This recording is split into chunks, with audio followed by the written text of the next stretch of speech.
আপনি কি জানেন, অনেক মানুষ সারা জীবন চেষ্টা করেও সাফল্যের মুখ দেখে না। আবার কেউ কেউ খুব সাধারণ কাজ করেও দূরে পৌঁছে যায়। শ্রীমদ্ ভগবদ গীতা বলে, ভাগ্য তৈরি হয় না, ভাগ্য গড়ে নেওয়া হয়।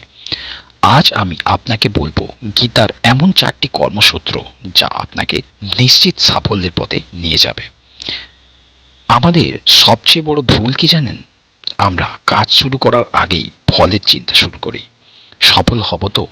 লোকে কি বলবে? ব্যর্থ হলে কি হবে? এই ভয়, এই চাপ, এই অস্থিরতাই আমাদের শক্তি ধীরে ধীরে শেষ করে দেয়। আমরা কঠোর পরিশ্রম করি, কিন্তু ভিতরে ভিতরে ভেঙে যায়। গীতা বলে, সমস্যা পরিশ্রমে নয়, সমস্যা আমাদের দৃষ্টিভঙ্গিতে।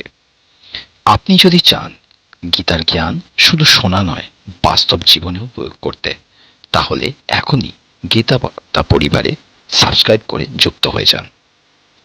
এবার আমরা আলোচনা করব সূত্র সূত্র নম্বর 1, ফল ত্যাগ, নিঃস্বার্থ কর্ম। গীতা প্রথমেই আমাদের সবচেয়ে বড় বোঝা নামাতে বলে। ভগবান শ্রীকৃষ্ণ স্পষ্ট বলেছেন, কর্মণ্যেবাধিকারস্তে মা ফলেষু কদাচন। অর্থাৎ আপনার অধিকার কেবল আপনার কাজ করার উপর, ফল কখনোই আপনার নিয়ন্ত্রণে নয়।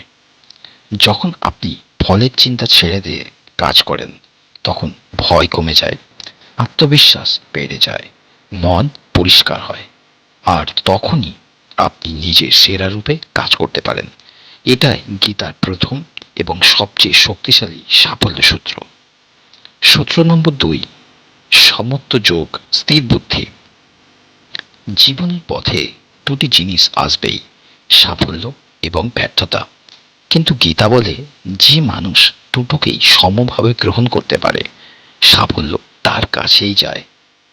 সিদ্ধা সিদ্ধ সমভূতবা সমত্বং যোগ উচ্চতে। অর্থাৎ সাফল্য ও ব্যর্থতাকে সমভাবে গ্রহণ করাই প্রকৃত যোগ। যে মানুষ আবেগে ভেসে যায় না, সে স্থির থাকে, তার সিদ্ধান্ত পরিষ্কার হয়, আর অগ্রগতি দ্রুত হয়। সূত্র নাম্বার 3, কর্মে অধিকার দর্শন, নিজের স্বধর্ম অনুযায়ী কাজ। গীতার এই সূত্রটি সবচেয়ে গভীর। অন্যকে নকল করলে কখনো সাফল্য আসে না, কারণ আপনি তার শক্তি নিয়ে জন্মাননি। ভগবান শ্রীকৃষ্ণ বলেন, শ্রেয়ান স্বধর্ম বিগুণ। অর্থাৎ নিজের স্বভাব অনুযায়ী কাজ করাই শ্রেষ্ঠ। এটাই স্বধর্ম। যে কাজ আপনার স্বভাব, দক্ষতা ও আন্তরিকতার সাথে মিলে যায়। ভুল পথে গেলে বাধা আসে, ঠিক পথে গেলে আপনি সহজেই এগোতে পারবেন। আর সূত্র নম্বর 4 খুবই গুরুত্বপূর্ণ, কর্মে দক্ষতা, স্কিল ইন অ্যাকশন। গীতার চতুর্থ সূত্রটি সাফল্যের মূল চাবিকাঠি। ভগবান শ্রীকৃষ্ণ বলেন, যোগ কর্মসু কৌশলম।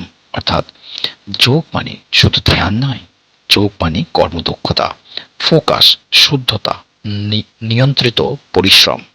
এই তিনটি মিললেই দক্ষতা জন্ম নেয়। আর যেখানে দক্ষতা, সেখানেই সাফল্য বাধ্য হয়ে আসে।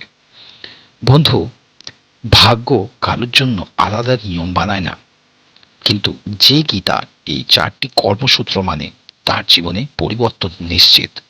ফল ছাড়ুন, সাফল্য ব্যর্থতায় সমান থাকুন, নিজের স্বধর্মে কাজ করুন, আর কর্মে দক্ষ হয়ে উঠুন।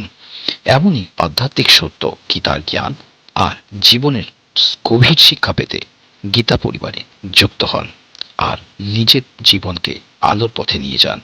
রাধে রাধে, জয় শ্রীকৃষ্ণ।